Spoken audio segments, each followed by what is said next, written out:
everybody. How's it going? Thank you so much for joining our Thrive and Edu, or our Thrive O'Clock broadcast. It's great to see you, Rachelle. How are you doing today? Great to see you. I love whenever the intro plays and nobody else can see us, but we're both like jamming out behind the scene, and then the music stops. So no, I'm good. I'm glad to see you. I'm excited to have our guests back again. I love when we have guests on. They come back multiple times. It's a lot of fun to get to know them and to have some fun and wind down the week here in this case. So and it's always good to see you.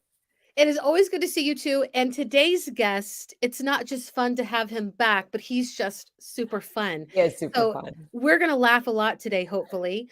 But, and I mean a big but, because I love big butts. Before we do, And I cannot lie. exactly. Before we do, I would love to get some shout outs going on. Is that okay? That's great. Yeah. All right. I want to say happy birthday to my beautiful friend, Dr. Eileen Winokur. She's an amazing. I love her so much. She is one of my favorite people in the whole world. I want to say congrats to Dr. Nairi Clark. She just became a doctor, y'all. Yes. Yes. What is that? What did you have to do with your dissertation? You have to defend it. Defend, yeah. And I think Dr. Sarah Thomas was there or something too, right? So how awesome is that? And I got to hug her like a week before this all happened. So congratulations, Dr. Nairi Clark. And besides, I mean, that's about all I have. I want to thank my community. I love you. Rachelle, what about you? Do you have any shout outs? I do. And I already can't remember the first one they gave us. Oh, no. Oh, and I feel like, because Eileen and Barbara are like best friends. And I feel like their birthdays were like back to back or something like that. So two amazing women and educators. So, hey, Marsha, what's up? Hey, Marsha. Giving shout outs to my students in the last couple of weeks since we've last spoken, because I tell you what, like, we all know how tough it can be, just any job, to get up in the morning. You're just like, oh my gosh, you wake up and it's like 3 a.m. You're like, yes, I have like 2 more hours of sleep. Or you wake up and you're like, oh my gosh, it's like 1 minute till my alarm goes off. But in the last couple of weeks, like getting through the spring, it's kind of tough. But I mean, I am so fortunate that I have some of the same students like year after year, and I've had them since 8th grade. So they just bring so much joy, and it's just so much fun. Like, I seriously love what I do and going in every day, even if I'm in like a tired or I'm just kind of like cranky, because we all have all these things that we're doing. So I'm super thankful for them. And just some, colleagues in PLN who, they check in, they're there for you. And just, I don't know, just help you to get through whatever some days could be challenging or something like that. So my shout outs just go to right now to my students for just seriously making me bust out laughing so much in the last couple of weeks over the most ridiculous things. But it's a good reminder that like you have to just go with the flow sometimes, and it's okay to laugh with them and to have fun. And so I am sending like big hearts to them for some of the ridiculous things, but it just makes you feel alive and really excited for what you do in the classroom. So that's my shout out. That is so sweet. I love that. And I want to give a shout out to Rachelle's students too, because you are amazing. And also, before we bring up our guests, I just want to talk about my Twitter saga, if that's all right, for just a second. Yeah. If you look on the little ticker, my enemies are going to love this. And I know a couple that do, and I saw it. Okay. No, but haters going to hate, right, Josh? Anyway, but I was posting a blog from my LinkedIn to my Twitter, and I got this notification that something was suspicious on my Twitter, and I needed to change my password. But before I could change my password, it said I had to verify my account. And I couldn't verify my account because I'm not Twitter Blue. And then it wants me to verify my account through my school email that I stopped working at 4 years ago, which I don't have anymore, even though I've updated it to my Gmail. It's been a nightmare, and I couldn't prove or verify enough for them. I spent hours, and it was agonizing. So that's my Twitter saga. So you can find me now. I'm put this back up here at Melody McAllist 7. And I accidentally made this account last June, and I never knew how to delete it. But now I'm so glad, because I put my Gmail in to make a new one because I thought I just missed Twitter. And it said your email's already being used. And I said, listen, MFers, you said it's not, but obviously it is. So yeah, that's my Twitter saga. And thanks for everybody. I already have like so many friends following me again. I appreciate you guys and your support. But Yeah. here's the question. Here's the question I want to ask. Should I just completely start over, or should I keep trying to regain my account, my original account? What do you think I should There's the do? Let me know poll. your thoughts. I want to know, should I just start fresh? I mean, a lot of stuff is happening in my life. I'm starting over career-wise, a lot of ways. Should I just go ahead and start over? I don't know. You tell me what you think. In the meantime, Yes. it's time to bring up our wonderful guest. He's hysterical. Yes. You know him a little bit better than I do, but I got to have a little of time with him before you came You on. did. Yeah. Yes, and I just want to bring up Josh King. He is royalty. He is royalty. Oh, hello, He's hello. hysterical. Hello. He's a community outreach for EVERFI. He's a third grade teacher. He is a Swiftie. He takes it very seriously. We're going to test his knowledge at the end. And he's just a great human being. Like, Josh, I think you're amazing. I follow your Twitter. You crack me up. How's it going today? Tell us a little bit about what's changed in your life since we last saw you. Oh my gosh, since you last saw me, I think a couple of months went by, and now I'm just like over the moon excited because I love my students and I love what I do. But tomorrow is the beginning of spring break and we all need it. I need it. My students need it. We're all grumpy or tired, and it is time. So that is my quick update right there. Not a lot has changed. My students have learned so much and we have just flourished. But it's time. We need a little break. And and I love that you say that. And it doesn't mean that you're a bad teacher, that you hate your students when you need a break. Everybody needs a break. And I love how I bet your students love you like crazy. I bet you have a fun class. You know what? They do. And I love my students this year so much. Like, this is a phenomenal group of kids. Like, they are kind, they are respectful. I have really hardly any discipline or behavior. Like, their biggest thing is they just love to talk. And I obviously love to talk too. So I can't like, we have our moments, but no, they are a wonderful group of kids. They love to learn. They just come excited to be at school every day. And that makes me excited. That's awesome. Oh. And you're juggling so much right now. I mean, you are really going after it. So that is amazing. You're an amazing person. Tell us a little bit about EVERFI, and Rachelle, stop me. I know I've talked a lot, but tell us a little bit about what you're working on right now. What's going on? Yeah, well, you know what? So shout out to you guys. I didn't get shout outs, but tomorrow's the last day of Women's History Month. So we celebrate the two of you. But on that sad note and exciting note, April 1st is the start of Financial Literacy Month, which is really big for EVERFI, because as you know, with EVERFI, the FI stands for finance, and we do a lot with financial literacy, hashtag FinLit.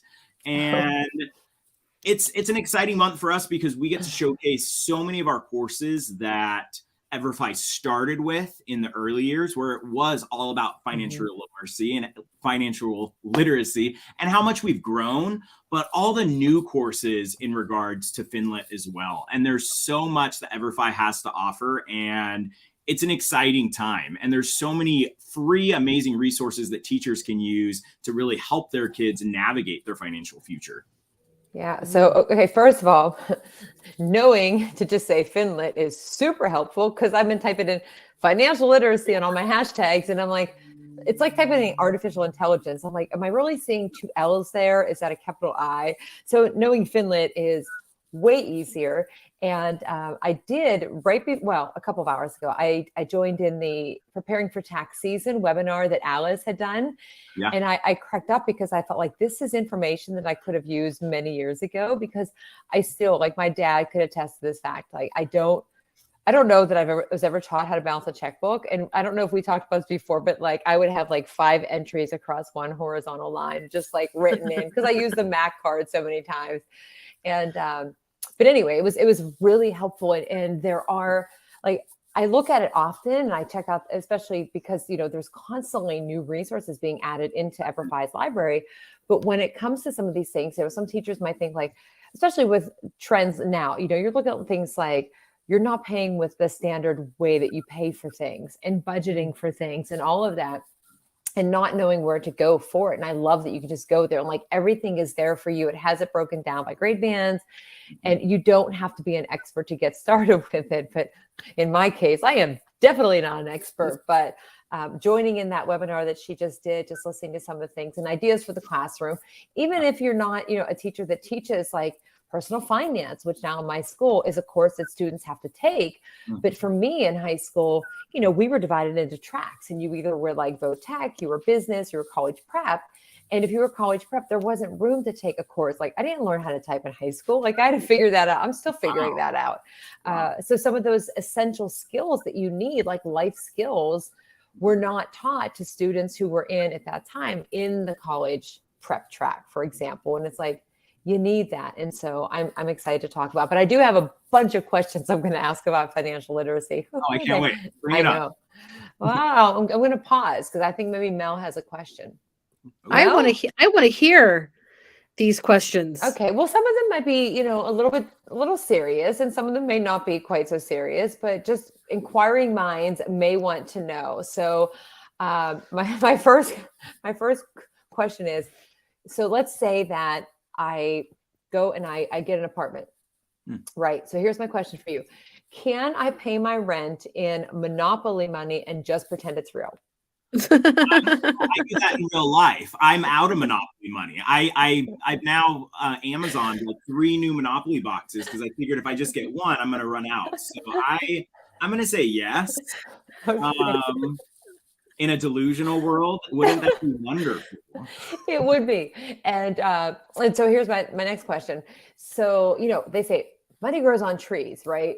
Is a metaphor. Am I just not looking in like the right forest? And if there is one out there, could you point me in that direction? So a lot of people, they think to plant a money tree, you actually have to plant dollar bills, but it's actually the penny. You plant the penny, and that's where you get the money trees. So a lot of people don't know that. Thank you. Penny planting. And you do it usually in the fall, not in the spring. It's a fall type of activity. I haven't found one yet. I had no clue. Thank you. I can't wait to let's get that trending. I know. Planting. Yeah, if only. Okay, I'm only going to ask you one more for right now because it's just kind of funny. So, because we're talking about tax season, preparing, for tax season in the classroom. And so as a cat owner, I'm wondering, am I able to claim my cats as dependents on my tax return if I do find that they are stealing my money? Ooh, that is a valid question. Pets are stealing your money. I mean, aren't all our pets stealing our money in one way or the other? Yeah. Let's pause for a second and think about this one. Pause with the PAWS.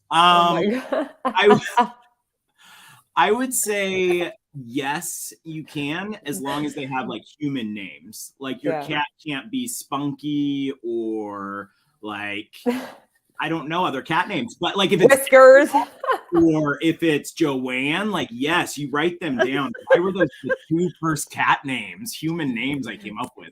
Yeah. Definitely Joanne. So what you're saying is I got to go through and change all of my cat names because I'm pretty sure that like Scruffy's not going to cut it. No. My cat's name is Toby. Toby would work.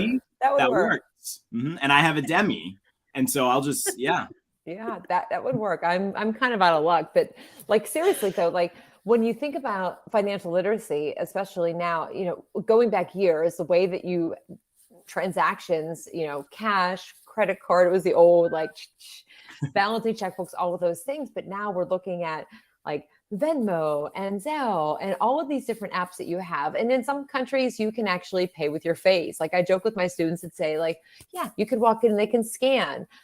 You can purchase things in the airport where like you swipe your card and you just go and you grab the things.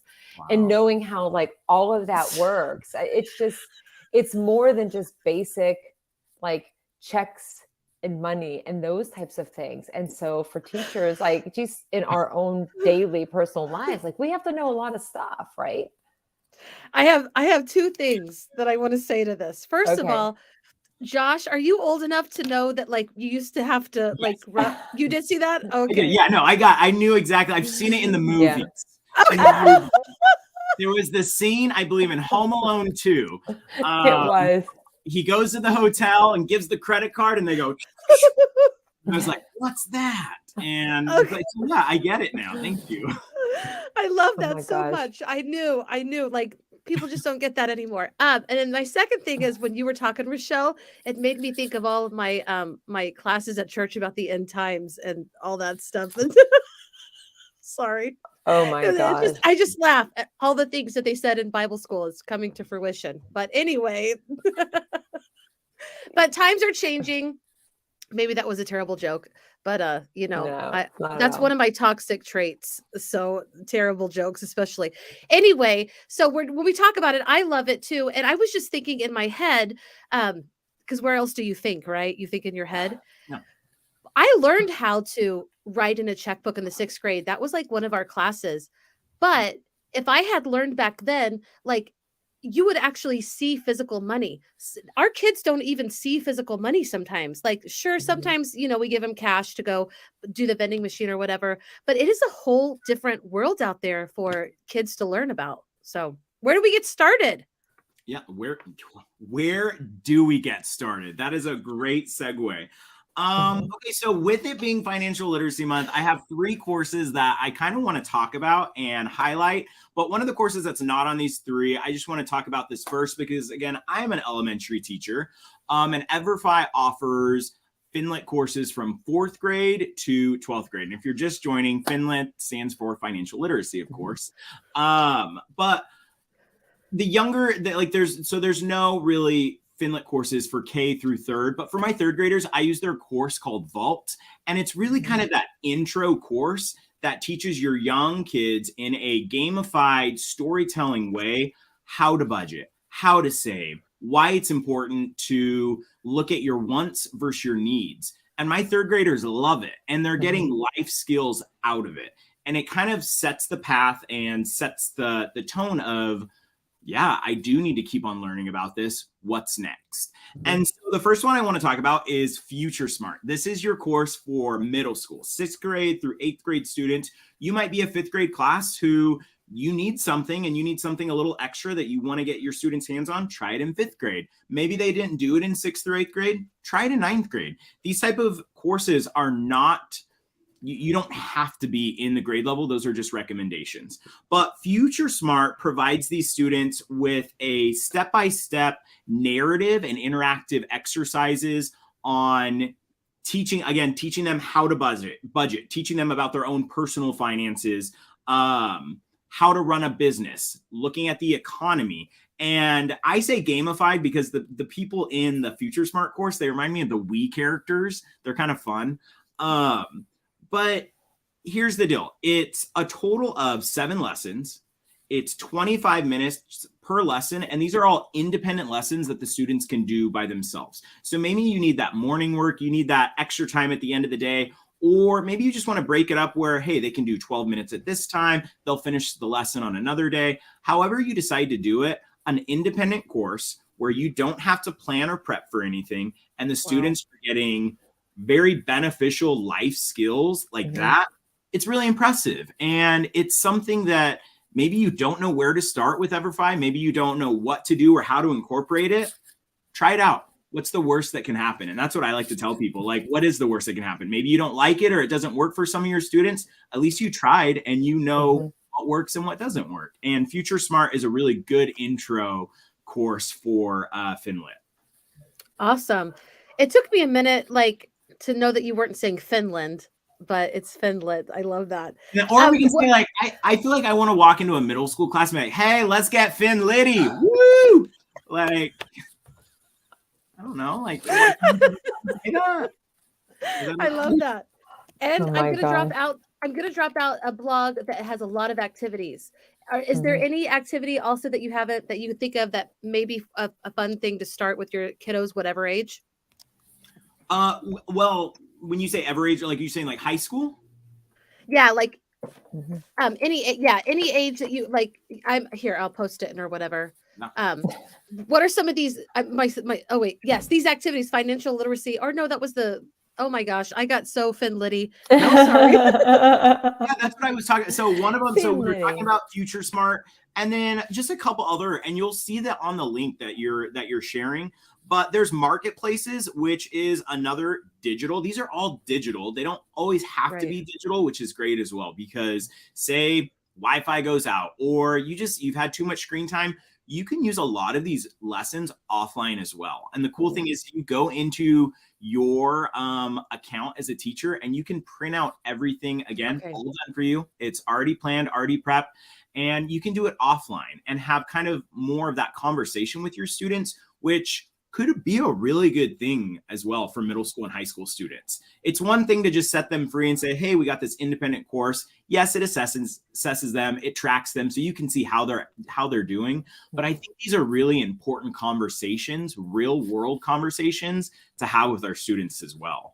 Like to just brainstorm and talk, hey, do you know about budgeting? Could you tell me how to save money? Do you know how to do your taxes? And so marketplaces, this allows them to kind of have that virtual economy and gets them introduced on business or starting a business or needs versus wants of what that's like to have their own business. This is only 5 lessons, 20 minutes a lesson. So a total of 1.5 hours.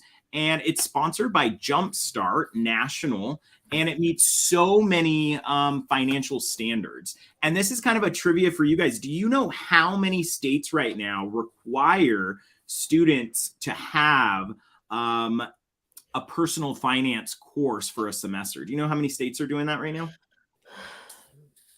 32.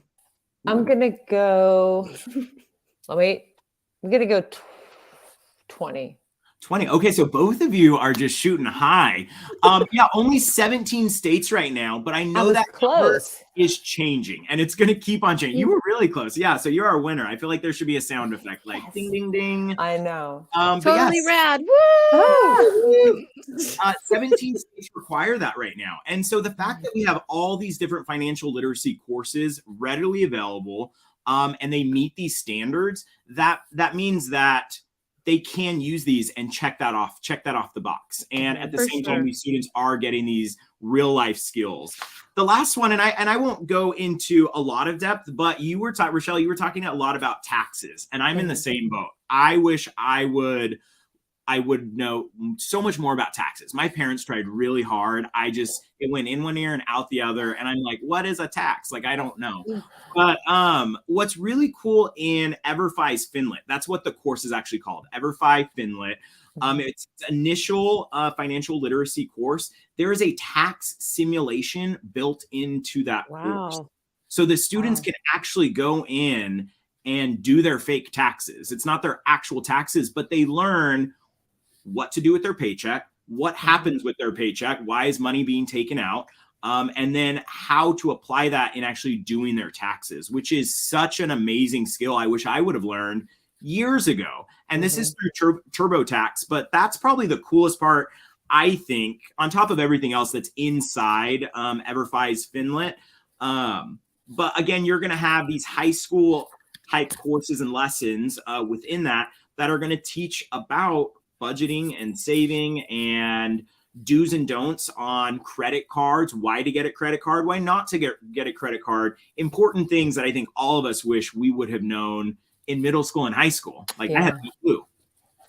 No, and I still have no clue because when it comes to, and especially like one of the courses that, the different courses that are available is talking about, college and career readiness. And then there's like an entrepreneurial course, like different things in there. And I love those ones because like in my school, the woman that teaches our personal finance course also teaches a course. It's sports and entertainment management. And I don't know if that's the same name that is now, but like she created the course years ago. I mean, many years ago. And it helps students to develop all these skills in like, working as part of team and marketing and all of these things and like, pitching ideas and creating ads. And it's been phenomenal. And it gives them so many skills that are adaptable to a lot of different areas, and figuring out budgets and all of that. And I really wish that I would have had something like that, years ago, but I've been learning some things from them. But it's been interesting to have conversations with them too about like, what kind of a business would you have and what kind of considerations do you need? And I can use that. Like some people might say, well, I don't see how this would fit in my class because I'm just whatever teacher. And I've said that for a lot of things. And we've all probably said that about ourselves. Like you just got to take that word just out of there. And there's lots of ideas. I know Kristen Mann, who Melody knows, a phenomenal educator from Pittsburgh, but I think it was a Chick-fil-A was going out of business or getting new furniture, and she got all of this stuff. Like it was all donated, and she set up like this fast food restaurant thing in there. And the kids at the elementary school had to like run the business. They had all the materials. They had to like do all the budgeting and the taxes and everything. And it's like you can find ways to do it, and it's nice to have resources where, as a teacher, you can just go and it's like everything that you need is like right there for you. So yeah, I'm with you. I wish I would have had this years ago instead of like trying to figure it out now. And then as somebody who does consulting, if you're not working for a company, then you have all those considerations like doing a 1099 and like, what does that involve? It's a lot that you need to know. So educators need to help students, but it's also helping ourselves too, as the way that we, transact, have money exchanges and things continue to evolve. Yeah. And, oh, no, you go ahead. Well, I was just thinking, when I was growing up, and I am a little bit older than you, Josh, a little.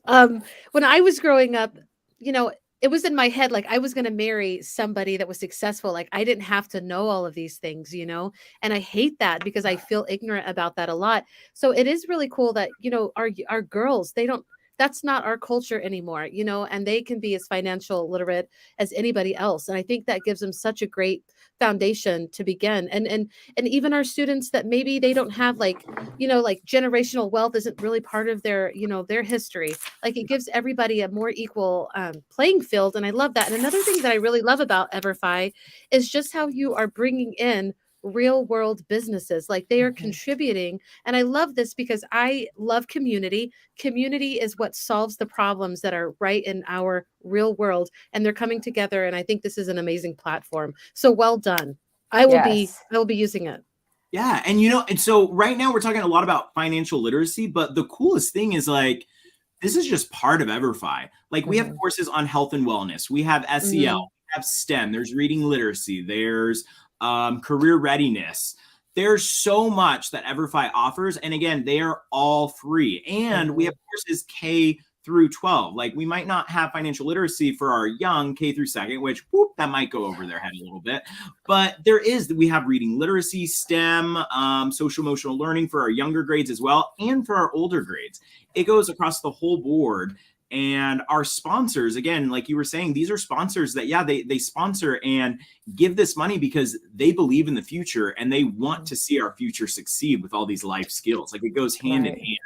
And so these are skills that will last forever. Right. Fine. Okay. I want to ask you a question. Yes. Do you have like a fun, like, is there like a light bulb moment for one of your third graders or your third graders' parents? They're like, whoa, how did my kid know this? Has there ever been a moment like that? Yeah, I think I got to share it last time a little bit, but this story never gets old. We were using the Compassion Project, and one of my sweet students, we're next door to a middle school. So we see the middle schools walking by when we're outside, and sometimes they use some like foul language or they're just rude and disrespectful. And so we're doing the Compassion Project. It's an independent course on social emotional learning, teaches about empathy and mindfulness and compassion. And my student, she was just like raising her hand. She's like, Mr. King, what's really cool about the Compassion Project is we can take all these skills with us one day to the middle school, or we could teach the middle school because they're not very kind and they don't have a lot of compassion and we can help them. I'm like, wow, third grade right here, like getting all these life skills that hopefully will follow with them. I would hope so one day, but they are seeing the importance of these skills. And then on another part of it, I've had students who really struggle with reading. And they're one of my favorite courses, Word Force. This is a gamified course, now an app, which is really cool. So parents can use it as home, and it's also offered for just at home through the computer as well, maybe for like homeschool parents or kids who just want to excel in reading. But I've had kids jump with their reading levels or gain new confidence in reading just from Word Force. They think they're playing just a game, but they're learning at the same time. So it's those little aha moments that do make a big difference. Ooh, I love it. I love it. All right, Rachelle, we're like, our time is limited. Should we test? Should we go? Can we play games, or we got to talk serious still? We can, but we might have to have Josh back on another time so I can ask him some more of my ridiculous financial questions. You should ask him now. Ask him now. I want to hear him. Yeah, but I want to do with the test him out on the, on the His Swiftie knowledge. Yes. But anyway, the one question was kind of funny. It was, can I put financially literate on my resume if I know how to balance a checkbook and I avoid impulse buying? I say do it. I put a lot of things on my resume. Like I taught my dog how to sit. I'm a pet trainer. I say why not? Oh my gosh. Okay, wait, I have one more and then we have to ask some T-swizzle questions or whatever they go. So here's the last one. If I accidentally send my paycheck to the wrong bank account, could I call it an investment opportunity?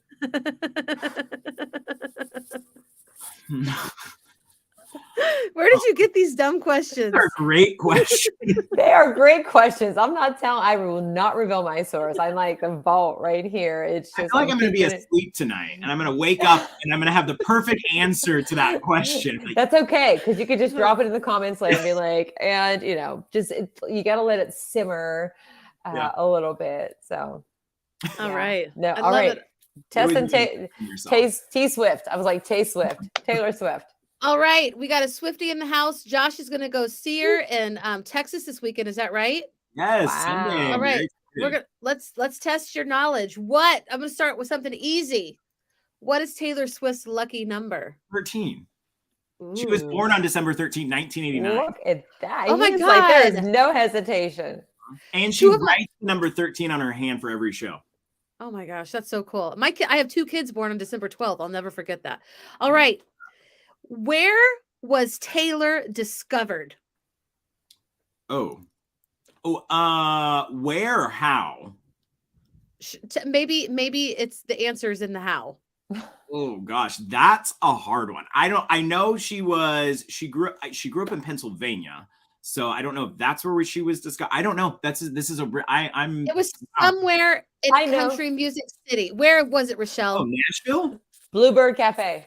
That's right. Oh, okay. Wow. You know that I would know that, right? Like, I knew. Yes. Yeah. All right. All right. Here we go again. Taylor won her first Grammy Award for which song? Oh, Tim McGraw. No, I don't think so. Okay. Oh, okay. First Grammy. It has a color in it. Red was her first Grammy? No. Rachelle, do you know this? I think White Horse. Rachelle, do you Google these questions? How do you always know all the answers? It's country music. Like, I didn't know you were a Swiftie. I'm 1 for 3. This is not. I'm going to the concert. I'm going to a concert, so in Pittsburgh. Yeah. Yay. I mean, I probably won't know the rest of them, but I mean, Bluebird. I knew that one. She did sing White Horse last week.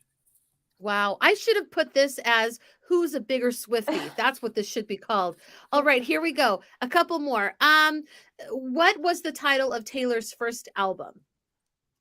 Taylor Swift. It was self-titled. Very good. But Swifties call it debut. We call it debut. Oh, okay. Well, that's good to know. What is Taylor Swift's middle name? Oh, I know. Allison. How many L's are in it? That's very specific. 1? One. No, I just thought of it right on this. Oh. That's a trivia question. No, I made it up just on the spot because Allison usually has 2 L's, and it was just I thought only a Swiftie would know that it's an Allison with 1 L, and Josh just verified that. How many Grammys did Taylor win in 2010? Oh. That's specific too. 5? Close. Do you know, Rachelle? I'm gonna go 8. No, 4, but that was really close. Okay, so I was kind of right. I was double. Is that, yeah, double. Yeah, you double. Yeah. What famous rapper interrupted Taylor Swift's Kanye speech West. at the 2009? You don't need to say the rest of that. Like that was. Yeah. That was 2009. Wow. Yeah. All right. How tall is Taylor Swift? Ooh, she's tall. I want to say 5'11". Close. Rachelle, do you know? Oh, I thought she was 5'11". Well, this one says 5'10", but maybe you guys are right and this is wrong. Okay. I mean, I knew she was tall. I don't know why I knew that, but That's awesome. it's not like we stood side by side and measured. But I'm living my best life right now. These questions are making me really happy. Okay, good. So I can keep asking more. Yeah. Okay. What is the name of Taylor's childhood best friend? Okay. and then it shifted. I take it back. I don't know. I feel like I should know because I think she was in the documentary Miss Americana, but I don't remember the name. Rachelle, do you know? Her childhood best friend? She's probably Googling it right now. With which hand? Like my third hand? Abby. Okay. It is Abigail Anderson. Oh, what right? the hell, Rochelle? You would know everything. That was just like a random guess because there's a country song and it's Abby, A-B-B-Y, and it's the first thing alphabetically that came to mind. Wow. I didn't actually get it right. If you said it's Abigail, I mean. Yeah. Well, what song earned Taylor Best Lyrics Award at the 2015 iHeartRadio Music Awards? What Lyrics, song? 2015. That would have been 1989. So I'm going to say it is Out of the Woods or Blank Space? Blank Space. Okay. Very, very impressive. I love that thought process. What record label did Taylor Swift first sign with? Big Machine. Boom. Wow. Ooh, I didn't know this one. Who was Taylor named for? Oh, I feel like I should know this. But I don't. You just call James Taylor. Yes, very good. Yes. Look at you singing. I love that song. I love James Taylor. He is awesome. Okay, do you still want me to ask you, or are you guys like, stop? How do you feel about this? You're good. Okay. Who did Taylor? I want to see if you know this one. I didn't know this. Who did Taylor write "We Are Never Getting Back Together" about? Oh, one of the Jonas Brothers. It was, I believe, Nick Jonas. No. Are we? No. It's a J. It's a J name. Oh, I know. Yes, he's right there on the tip of your tongue. Jake Gyllenhaal. Yes. Huh. I totally forgot about them. Yeah. I think I knew You Were Trouble then. Maybe it was one of the Jonas Brothers, but yeah, Jake Gyllenhaal. Yeah, that was also. I think when I think of Jake Gyllenhaal, I think of All Too Well.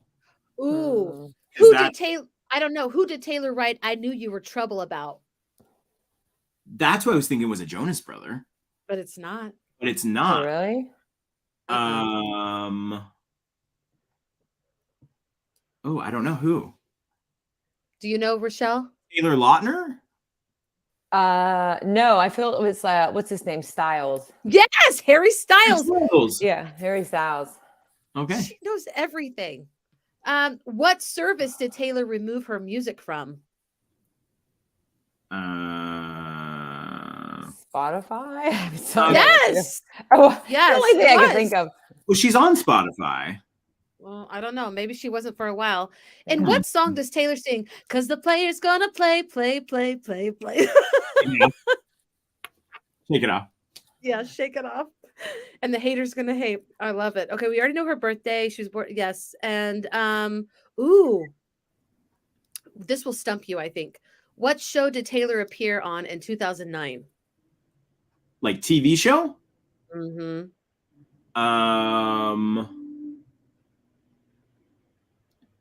Oh, I don't know, but I could tell you movies she's been in, but no, not that. Well, sure. Go tell me a movie she's been in. Valentine's Day. She was in Valentine's Day. Oh, that's right. She made out with Taylor Lautner. Oh, that's geez. right. That's all. right. Yeah. Do you know feel like- Rachelle? I feel like I should know this. I feel like it was a show. Oh my gosh, what's the one where the woman she was a teacher and the guys in the apartment. Is that right? Little Liars? No, like New Girl. CSI. Oh, she was in CSI. Why did I think she was a New Never Girl? gotten that. Duh. I was like way off. I was way off. I really think that Rachelle gets first dibs on this question. What are Taylor's cats' names? Oh, Are you serious? I'm serious. It's one of them Scruffy. No, but these could literally be written on her tax. Yeah, she could. They have human names. I don't know. do you want a clue? Actually, wait. Yeah, give me a He clue. knows. Grey's Anatomy and Law and Order SVU. Okay, so Grey's Anatomy, I'm going to go with Meredith Grey. Boom. And I have no idea about the other one. Who is it? Who is it, Josh? It's Detective Benson. What's her name? Olivia Benson. Yes. Okay. Very good. Olivia Would Benson and not have Meredith gotten Grey. Where did Taylor move at the age of 14? Nashville. Yeah. Boom. And what song does Taylor sing? He's got one hand feel on the steering wheel, the other on my heart. Man, I wish I knew that song. I would have sang it. Oh, I do know that Our song. Yes, I know that song. I just don't know it by heart. Oh my gosh. Do you know who taught Taylor how to play the guitar? No, was it her dad? I don't know if a repairman's her dad. That's what it says, a repairman. Really? What? Oh my It's gosh. or the milkman. Okay. Okay. One last question. Okay. Question. Okay, where was Taylor born? Well, What I know is she was it? raised in Pennsylvania, so I'm assuming somewhere in Pennsylvania. I don't know. That's what it says. It just says Pennsylvania. Oh, okay, yeah. So I hereby dub the Josh King as a true Swiftie. Yes. And also Rachelle a Swiftie as well. She may not be true as Josh, but I think that you scored pretty high. I try. I mean, like, I'm impressed. two of the answers were kind of easy for me to get because they felt like Nashville. So, yeah, well, I'm impressed with both of you because I knew none of that. Well, maybe I knew Kanye West. That was about it. yeah, I knew that one too. Yeah. Well, thank you for playing, Josh. I hope that you come on again because you're a ton of fun. And I hope you have a great spring break and your students too. We kind of caught you off guard the last time we asked you, but what's on your mind or some wisdom or anything about life or teaching or anything that you'd like to share before we say goodbye today? Oh, great question. Well, in the theme of what we were just talking about, last thoughts, I will say that I do believe that Taylor Swift is the music industry.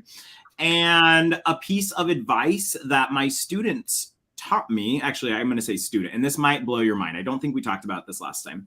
One of my students said, Mr. King, did you know that if the earth was flat, the oceans would be mountains on the other side? Let that sink in real quick. So he said, did you know if the earth was flat, the oceans would be mountains on the other side? Fun fact. That is crazy. Yeah.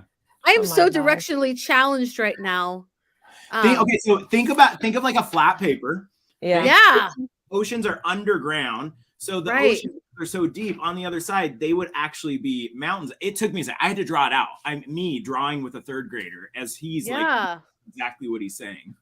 Well done, third grader. You have blown our minds. Yes. I'm going to pretend like I made up that thought and try to stump as many people. No, I'm just joking. I'm not gonna. I won't take it from a third grader.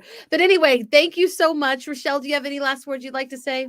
No, I'm just thankful for Josh joining in with us again and sharing all the great resources from EVERFI and financial literacy to kick off. I mean, officially, we're a little bit like a pre-party here for Financial Literacy Month, but there are so many things. If you're looking to get started, just dive into some of the resources and the links that we shared here and follow them on Twitter because they're sharing lots of things. There are some other webinars and things coming up throughout the month. So if you're like, and it's perfect time, right? Because it's April, taxes. So if you're like, yeah, I probably should learn how to do that, that's where you want to head to. And we'll share out the recording and you can check it out later. Probably as a podcast too, because this was a ton of fun. So thank you to Josh. Yeah. It was. All right. Bye, everybody. We'll see you again. Josh, have a great time at the concert. We love you so much. Happy Friday Eve.